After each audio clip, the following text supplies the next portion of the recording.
Yo, what's going on, guys? It's Houston Sports Talk back into the video day. Today, the Detroit Pistons have ended up waiving Paul Reed, center from who they signed from the Philadelphia 76ers. Paul Reed has played 12 games this year for the Detroit Pistons, and in those 12 games, he's had 10.5 minutes per game. He shot 53% from the floor. For a big man, I would say an impressive 36.5% from three, as he's only a 32% career three-point shooter.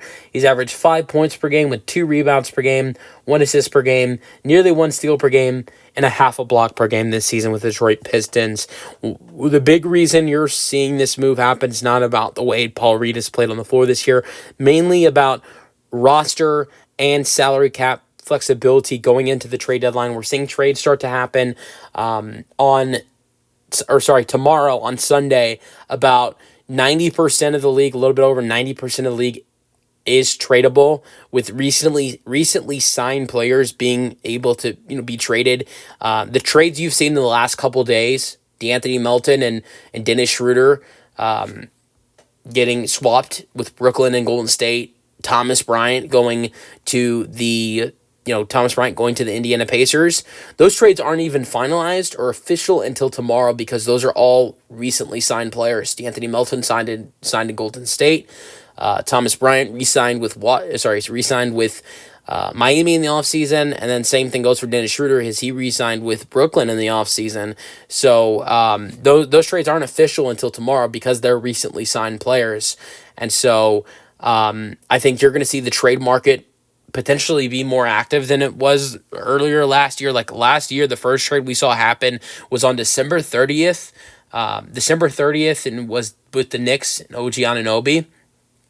And this year, it's not even December 15th yet at the date where recently signed players can now be traded, and we've already seen 2 trades announced. So I wouldn't be surprised if, when tomorrow officially over 90% of the league is tradable, that you see a lot of more potential deals popping up and discussed about and potentially made. And I think the Pistons could be a team with their improvement this year. I know they're like 6 games below 500. They're like 10-16 or something. But this is a very improved team. I mean, this is a team last year who are well on pace to have way more wins than they had last year. They're pretty close to have more wins than they had last year. I think they had 15 wins last year. They already have it was like 15 or 16 wins last year for this Pistons team, and they're already at 10. So it's not even the middle of December yet, or it's almost the middle of December. So I think this Pistons team could be a team that is potentially active at the trade deadline.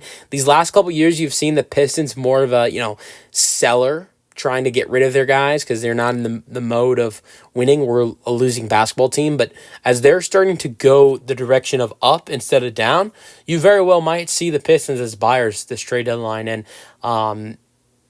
creating some salary cap and roster flexibility. I think this roster move does help them being more aggressive during the trade deadline.